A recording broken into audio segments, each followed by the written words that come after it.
목숨을 잃으면 무엇이 유익하리요? 라는 제목으로 말씀을 전하고자 합니다. 대한민국에서 가장 존경받는 직업이 있다고 합니다. 인하대학교 연구팀에서 조사해서 발표를 하였는데요. 1996년까지는 의사가 부동의 1위였다고 합니다. 그러나 그 이후부터는 3회 연속으로 소방관이 존경받는 직업이다라는 그러한 조사 결과가 나왔다는 거죠. 그 외에도 과학자나 간호사나 이렇게 모든 국민들에게 존경받는 직업이 소개가 된 적이 있습니다. 이 모든 직업들의 특징은 사람의 생명과 관련이 된 직업이 존경을 받고 있다는 것을 가르쳐 줍니다. 사람을 이롭게 하고 그 사람의 생명을 도와주는 자들, 그 자들이 진정으로 존경받는 직업을 가지고 계신 분들이다라는 거죠. 아무리 가진 것이 많고 배운 것이 많아도 목숨을 잃으면 아무런 의미가 없기 때문입니다. 내 수중에 내 계좌에 아무리 많은 것들이 있다 하더라도 오늘 하나님의 부르심을 입은 자들은 아무런 유익이 되지 않기 때문이다라는 거죠. 주변에도 둘러보면 악착같이 평생을 모은 돈을 결국에 병치료에 사용하는 수많은 사례들을 우리가 접하기도 합니다.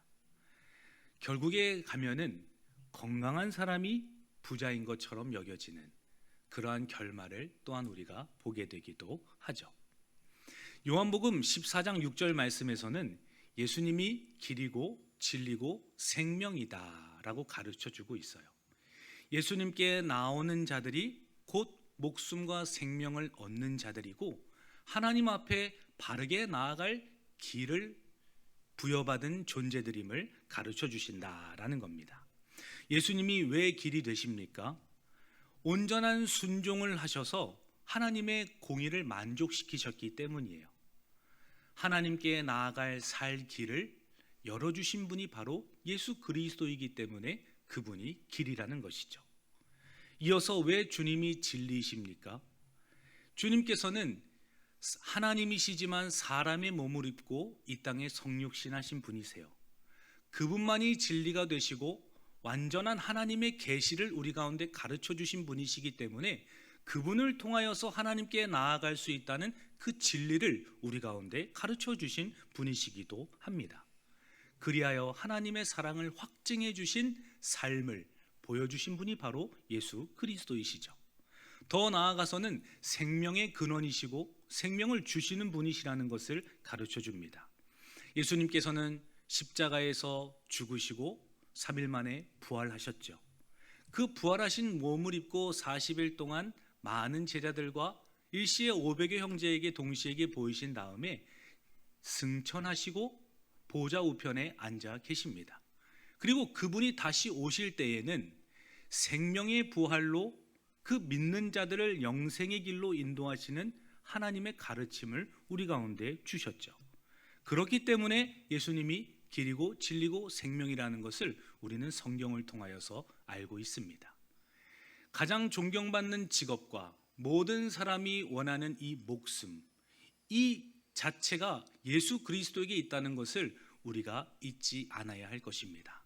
사랑하는 성도 여러분, 오늘 말씀을 대하실 때에 하나님께로 나아갈 길을 열어주시고 또 우리의 영원한 생명을 주신 그 그리스도 앞에 겸손히 기쁨으로 나아가시는 우리 성도님들 되시기를 주님의 이름으로 간절히 축원합니다.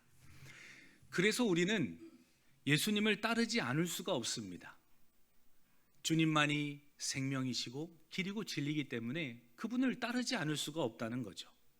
주님을 따르는 것은 부담이 아니라 특권이며 희생이 아니라 생명의 길이기 때문입니다. 주님을 따라간다는 것이 때로는 우리 가운데는 희생과 헌신이 요구되고 부담처럼 느껴질 때가 있어요. 그러나 주님을 따라가는 그 길은 특권이며 생명의 길이다라는 겁니다. 우리 옆에 계신 분들과 함께 인사하기를 원합니다. 주님이 생명의 길이십니다. 이렇게 인사합니다. 아멘. 사랑하는 성도 여러분, 길이고 진리고 생명이신 예수님을 따라가다가 마지막 날 주님의 때에 영생을 얻으시는 우리 모든 광문의 성도님들 되시기를 주님의 이름으로 축원합니다. 오늘 본문 말씀 24절 우리가 한 번 더 읽겠습니다. 이에 예수께서 제자들에게 이르시되 누구든지 나를 따라오려거든 자기를 부인하고 자기 십자가를 지고 나를 따를 것이니라. 아멘. 생명의 근원이 바로 예수 그리스도라면 그분을 따라가는 것은 참으로 고귀하고 아름다운 것이며 가장 가치 있는 것일 것입니다. 그러나 그 주님을 따라가는 삶에는 요구되는 것이 있습니다. 목숨을 하나님께서 우리 가운데 영원토록 허락하시죠. 그러나 그분을 따라가는 자들에게 요구되는 삶이 있다라는 겁니다. 첫째로는 자기 부인과 자기 십자가를 지는 삶입니다. 주님께서는 영원한 생명으로 우리를 초대하는 대신에 스스로를 부인하고 스스로의 십자가를 지고 일평생 주님을 따라올 것을 요구하고 계신다라는 거예요. 오늘 본문에서는 누구든지라고 표현을 하고 계십니다. 예수님을 따르는 길은 특정한 사람이나 어떠한 영웅이나 잘난 사람을 의미하는 것이 아니에요. 누구나 아무든지 다 예수님을 따라올 수 있다고 초청을 하십니다. 이것은 모든 신자에게 보편적으로 주어지는 하나님의 부르심인 것이죠. 이 부르심에는 과정이 있습니다. 하나님이 아무든지 예수를 믿게끔 초청해 주셨다면 그 부르시는 과정 속에 자기를 부인하고 자기의 십자가를 지고 따르는 삶의 과정들이 주어진다라는 겁니다. 자기의 중심성을 내려놓아야 하고 자기의 의를 자랑하지 않아야 하며 나의 계획을 다 내려놓고 그리스도의 뜻을 따르는 근본적인 회심, 진정으로 주님께 돌이키는 삶의 자세와 방향성이 요구된다라는 겁니다.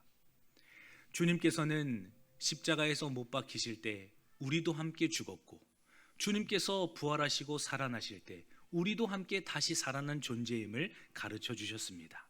이제는 나는 죽었고 내 안에 그리스도께서 사시기 때문에 우리는 진정으로 모든 것을 주님께 맞추고 생각과 행동과 마음과 삶의 모든 순간들까지도 하나님께 방향을 맞추어 가야 한다라는 것입니다.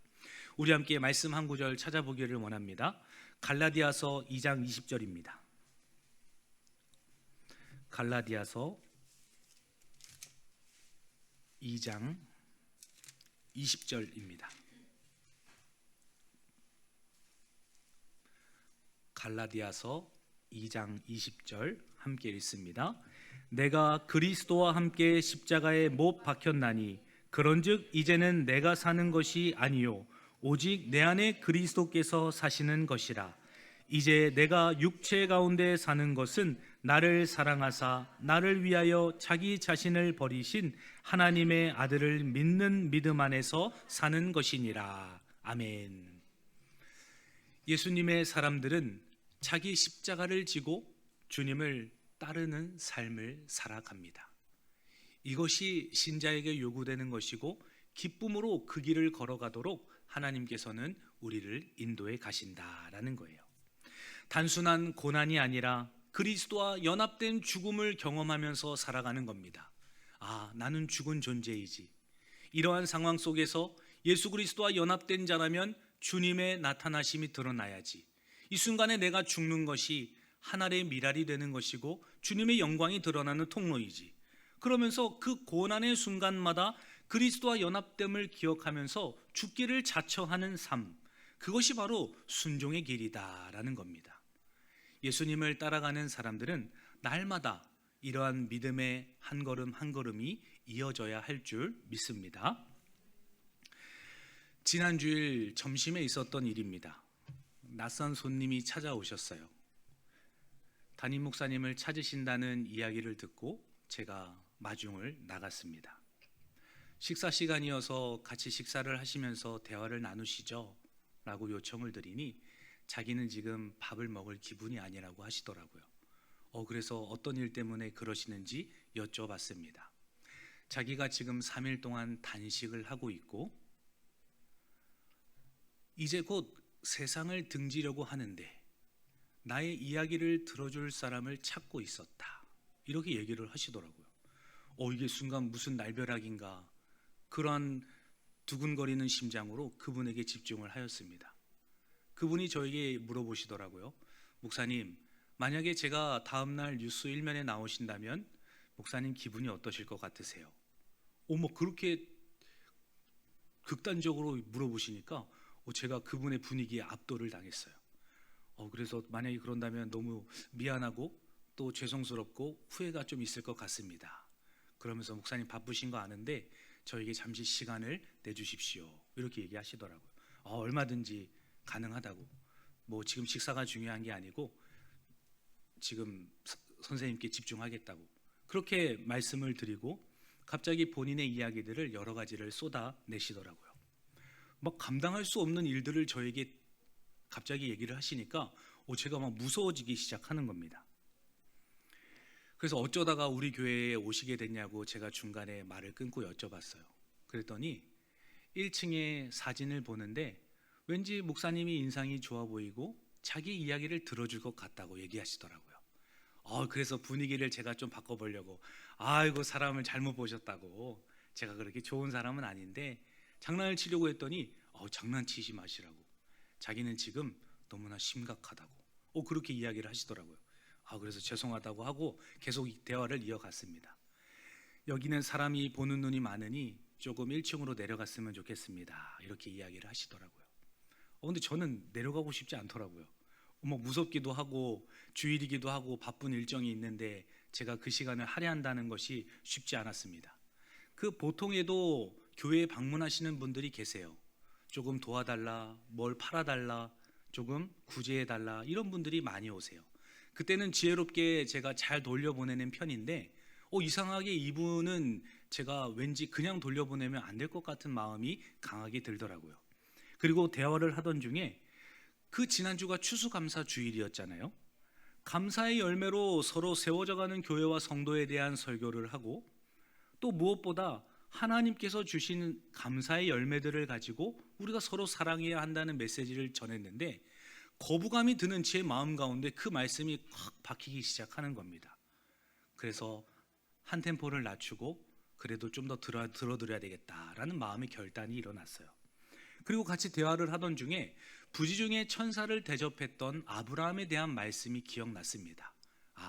하나님께서 이렇게 바쁜 상황 속에서도 나에게 방문하신다면 모든 것이 다 중요한 게 아니라 한 영혼을 바라보는 주님의 마음이 있으시겠다. 그러한 마음으로 순종함으로 같이 1층에 내려갔습니다. 내려갔더니 저에게 물도 사주고 본인도 마실 것을 사고 하더라고요. 얘기를 하면서 저를 조금씩 어두운 곳으로 데리고 가기 시작하는 겁니다. 여기는 사람이 또 많으니 저기 코너를 돌아서 의자에 앉으자고 하더라고요. 이왕 1층까지 내려왔으니 어떻게 하겠어요?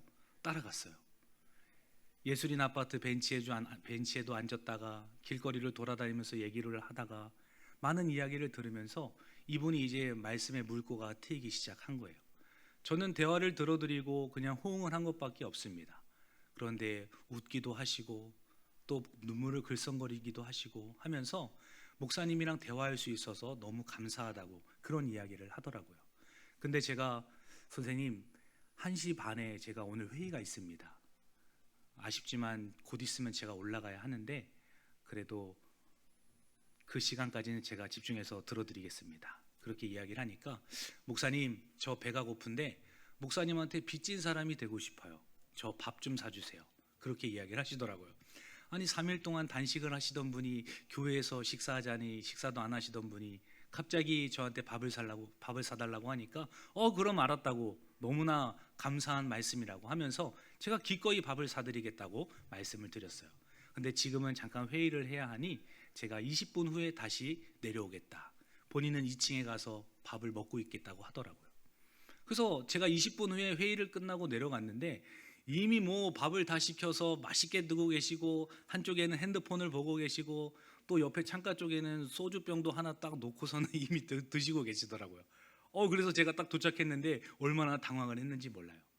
그런데 그분의 그 풀린 얼굴과 그 눈빛과 미소를 보니까 이것 또한 하나님의 은혜일 수도 있겠다 이런 생각을 하기도 했어요. 순종하는 마음으로 제 마음 가운데는 거부감이 들고 부담이 되었지만 그분의 영혼을 사랑하는 마음으로 바쁜 와중에도 집중을 하려고 애를 썼습니다. 그랬더니 제가 나중에 선생님이라고 칭을 하니까 이제는 선생님이라고 하지 말고 형제라고 하십시오. 저한테 이렇게 이야기를 하시더라고요. 그리고 가시기 전에 제가 기도하고 싶습니다. 기도해 드릴게요 라고 이야기하고 간절히 손을 맞잡고 기도하였어요. 하나님, 이 형제님이 목숨이 귀하다는 것을 깨닫고 모든 생사화복의 주인이 하나님이시라는 것을 인정하고 그분 앞에 돌아올 수 있도록 이 시간을 사용해 달라고, 제가 그분을 위하여서 얼마나 간절한 마음으로 손을 잡고 기도했는지 몰라요.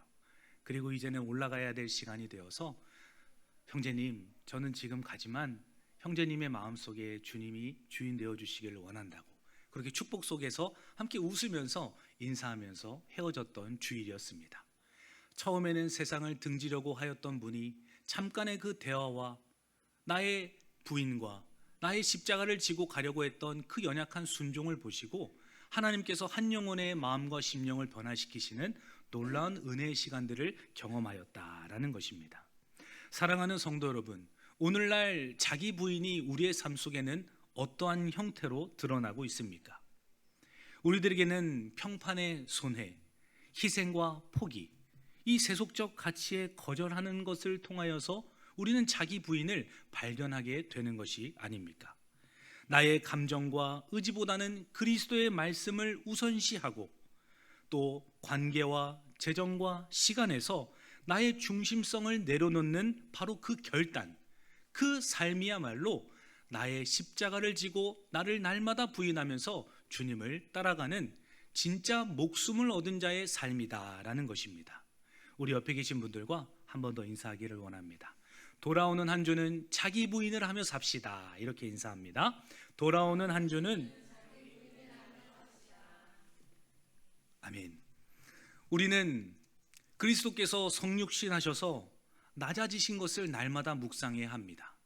하늘의 영광과 보좌를 다 가지고 계셨던 그 주님께서 왜 이 땅에 내려오셨는가?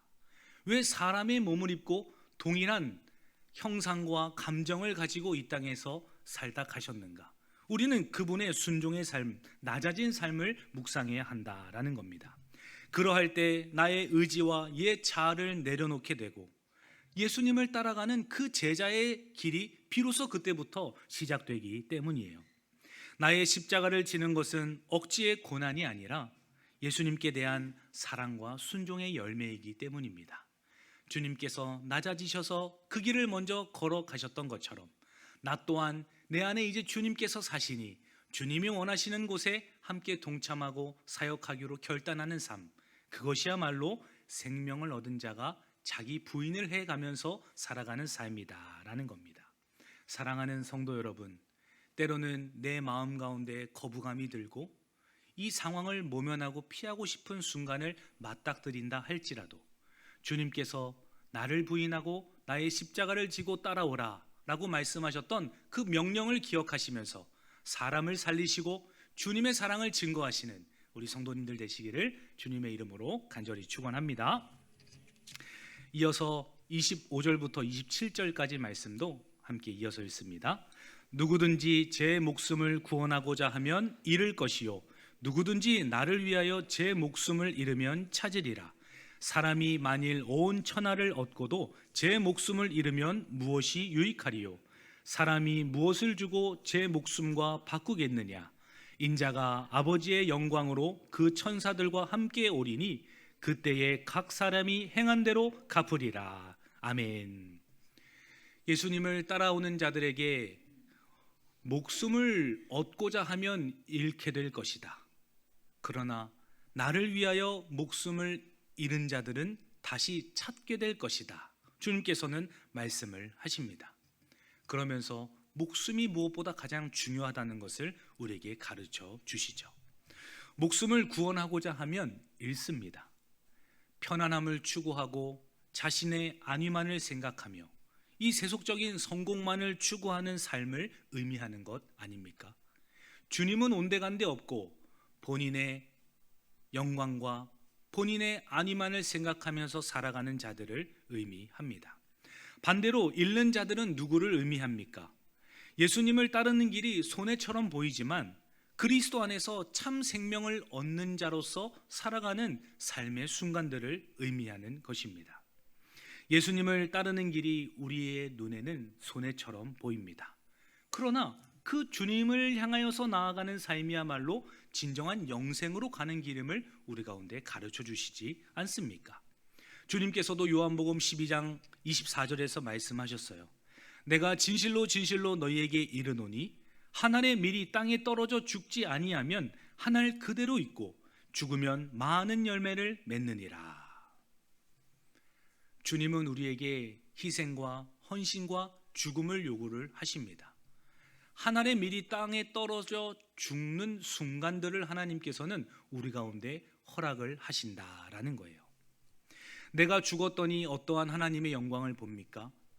내가 죽음으로 주변에 있는 많은 영혼들이 살아나고 웃음을 찾고 생동력을 갖게 되는 주님의 아름다운 열매들을 방법으로 사용하시는 것을 보게 됩니다. 내가 헌신하고 손해를 받고 오해를 받더라도, 손해를 보고 오해를 받더라도 묵묵히 감당했던 그 삶의 순간들을 하나님께서는 사용을 하십니다. 그리고 그 미랄이 된 삶을 통하여서 하나님께서는 영광을 받아주시지 않습니까?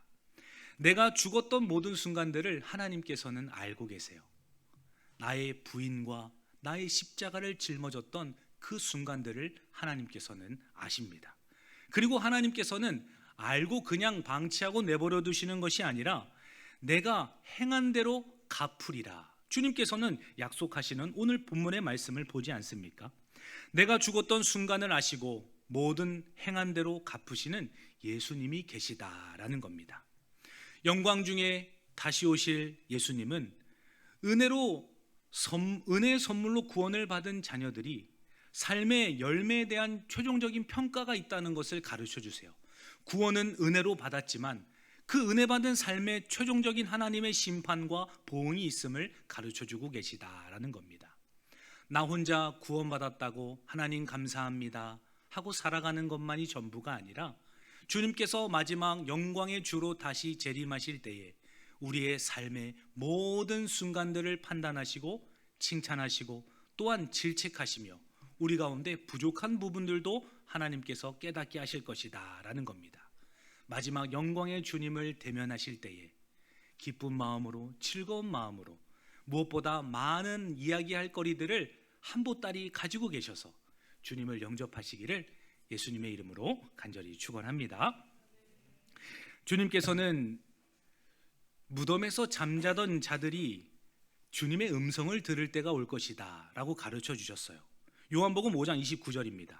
선한 일을 행하는 자는 생명의 부활로, 악한 일을 행하는 자는 심판의 부활로 나오리라 말씀하십니다. 주님께서는 우리의 선행을 보고 계세요.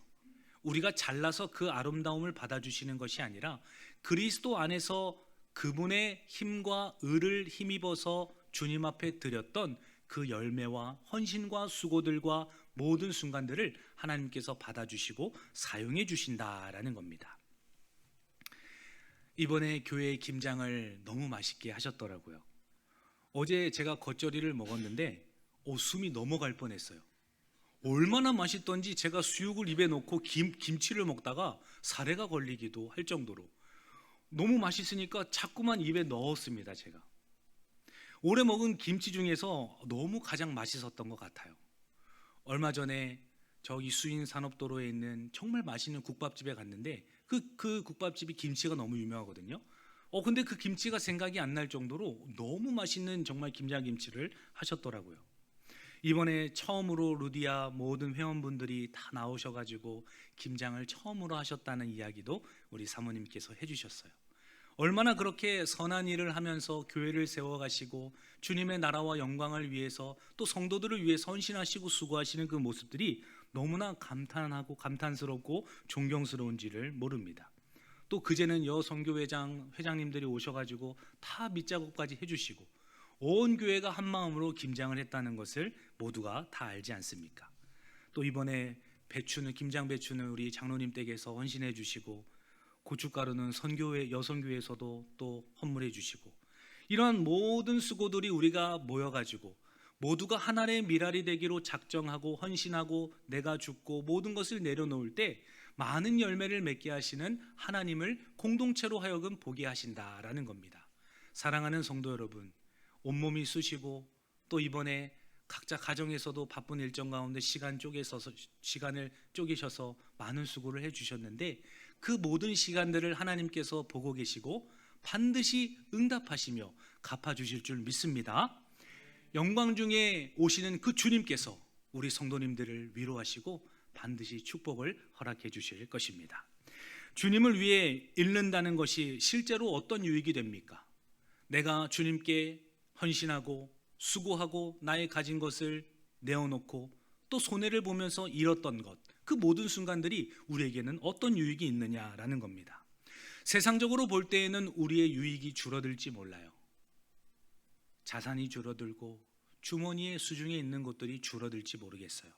그러나 그 내가 잃어버린 시간들을 통하여서 하나님과 더 친밀하게 가까워졌던 아름다운 순간들, 하나님께서 하늘로부터 허락하시는 위로와 평안함을 주셔서 나의 마음을 만져주셨던 그 위로의 순간들, 또 공동체가 사랑을 경험하게 되고 우리의 작은 헌신을 통하여서 주님께 감사와 영광을 돌렸던 그 아름다운 시간들을 하나님께서는 허락해 주시지 않느냐라는 겁니다.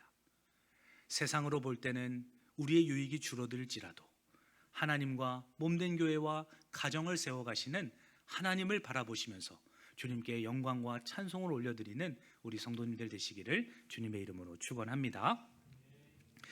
주님께서는 다시 오시겠다고 말씀하셨어요.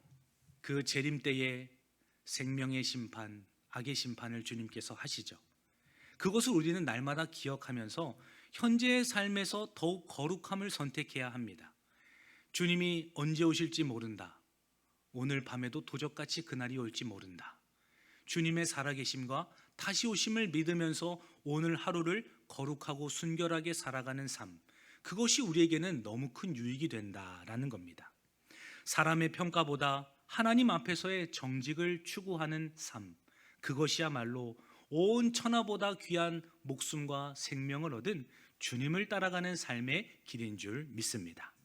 우리가 잃는 길을 선택할 때 그리스도의 길을 따르는 것입니다.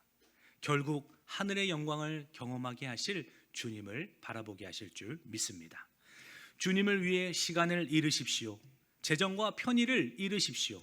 자존심을 잃고 생명을 얻으시는 우리 성도님들 되시기를 주님의 이름으로 축원합니다. 결국에 내려놓고 죽고 읽는 길의 끝은 영원한 생명과 영광이기 때문입니다. 마지막으로 28절도 우리 함께 읽습니다. 진실로 너희에게 이르노니 여기 서 있는 사람 중에 죽기 전에 인자가 그 왕권을 가지고 오는 것을 볼 자들도 있느니라. 아멘.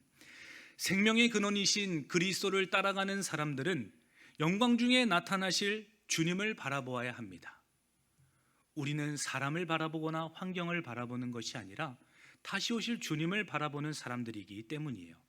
인자가 왕권을 가지고 오는 것을 보는 자들도 이 순간에 있을 것이다. 이 자리에 있는 사람들도 있을 것이다. 주님께서는 말씀하셨습니다. 실제적으로 주님이 왕권을 가지고 오신 것들을 제자들이 보고 많은 사람들이 보지 않습니까? 주님은 실제적으로 왕권을 가지고 이 땅에 오세요. 첫 번째로는 변화산 사건을 들어서 설명할 수 있을 것입니다. 예수님께서 어느 날 베드로와 야고보와 요한을 데리고 높은 산에 올라가시죠. 그리고 그곳에서 변모하십니다. 얼굴이 해같이 밝게 빛나고 옷도 영광의 모습으로 변하죠. 그것은 사람의 모습이 아니라 얼마나 제자들이 놀라는 모습이었습니까? 그뿐만 아니라 모세와 엘리야와 예수님이 대화하는 것을 그 세 명의 애 제자가 보지 않습니까? 오죽하면 베드로가 엘리야와 모세와 예수님을 위해서 제가 초막을 짓겠습니다. 이러한 믿음의 고백도 하는 것을 마태복음 17장에서 우리에게 보여주십니다. 주님께서는 변모된 모습으로 제자들에게 보여주시고 또 하늘로부터는 이는 내 사랑하는 아들이요 기뻐하는 자라 너희는 이의 말을 들으라 라고 하는 실제적인 하나님의 음성과 변화된 주님의 모습과 하늘의 왕권이 임한 주님의 변화된 모습을 제자들이 보았다라는 것입니다.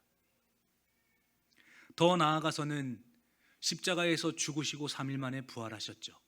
그리고 40일 동안 제자들에게 나타나시고 많은 사람들에게 보이시며 마지막에 부활 승천하실 때 많은 사람들이 모든 그 부활의 승천의 현장을 보지 않았습니까?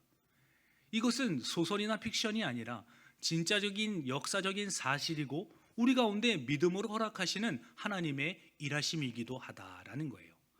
그 하나님의 영광스러운 왕권은 그때만 주어진 것이 아니라 그 사람들에게만 주어진 것이 아니라 우리들에게도 오늘날 여전히 동일하게 주어지고 있다라는 겁니다. 예수님의 왕권은 십자가의 패배를 통하여서 드러난 역설적인 승리인 것이에요.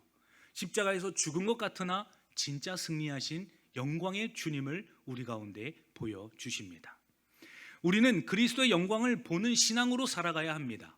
맹목적인 신앙도 아니고 사람을 바라보면서 하는 신앙도 아니고 살아서 역사하시고 영광의 주님으로 나에게 다가오시는 그 실제적인 주님을 우리가 바라보면서 살아가야 한다라는 겁니다. 오늘날에도 동일하게 주님은 영광을 보이시기 때문이에요. 말씀과 기도와 예배 속에서 십자가의 부활을 묵상하게 하십니다. 그리고 묵상하면 묵상할수록 내면에서 새롭게 하시는 주님의 권능, 성령의 역사, 그 부활의 영광으로 담대함과 영적인 그런 각성을 일으키시는 하나님의 살아계심, 그것을 우리가 오늘날에도 여전히 동일하게 경험한다라는 겁니다. 우리 함께 말씀 한 구절 찾아보기를 원합니다. 고린도후서 3장 16절입니다. 고린도후서 3장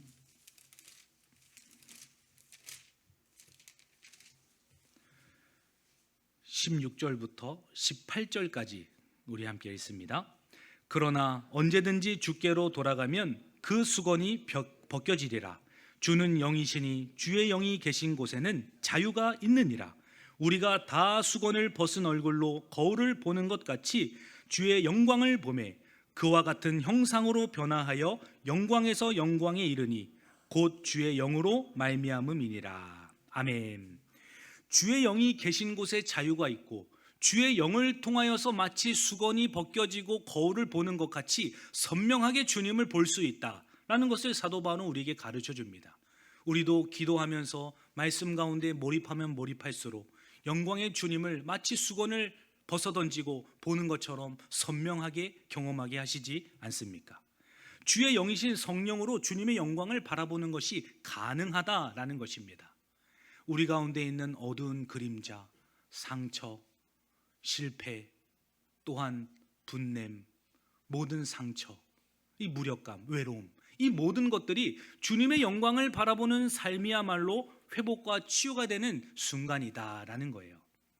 사랑하는 성도 여러분, 예수님의 영광은 오늘날에도 여전히 동일하게 경험하는 것입니다. 주님의 영광을 바라보았던 제자들이 죽기까지 헌신하고 자기를 부인하고 십자가를 지고 담대하게 나아갔던 것처럼 그 부활의 영생을 얻은 목숨을 받은 우리 성도님들답게 돌아오는 한 주도 주님의 십자가를 지고 주님의 영광에 동참하시는 은혜와 축복이 있기를 주님의 이름으로 간절히 축원합니다. 세상의 모든 것을 다 얻는다 하더라도 그리스도의 영광을 보지 못하면 아무 소용이 없습니다. 내가 오늘 진짜 그리스도 영광을 보고 있는가? 이것이 중요하기 때문이에요. 예수님은 자기를 부인하고 십자가를 지고 나를 따르라 라고 명령하십니다. 그 길은 세상에서는 잃는 길처럼 보입니다. 그러나 그리스도의 생명과 영광을 얻는 참된 길입니다. 우리의 목숨은 온 천하보다 귀하며 그 귀함은 예수 그리스도 안에 있을 때만 진정한 가치를 지니게 되는 거예요. 사랑하는 성도 여러분, 그러므로 돌아오는 한 주의 삶 속에서도 우리는 자신을 부인하고 주를 위해 기꺼이 이르며 영광 중에 나타날 왕 되실 예수 그리스도를 바라보면서 죽기까지 충성하시는 우리 하나의 미랄이 되시는 성도님들 되시기를 주님의 이름으로 간절히 축원합니다. 하나님 아버지 감사합니다. 오늘 말씀을 통하여서 우리 가운데 진정한 영생과 목숨을 주신 분이 그리스도이심을 함께 나누었습니다. 목숨을 잃으면 무엇이 유익할 수 있겠습니까? 하나님 아버지, 돌아오는 한 주도 목숨을 이미 부여받은 자답게 나를 부인하고 나를 내려놓고 주님께 기꺼이 잃기로 다짐하며 헌신하는 우리 성도들 되게 하여 주옵소서. 살아계신 예수님의 이름으로 기도하옵나이다. 아멘.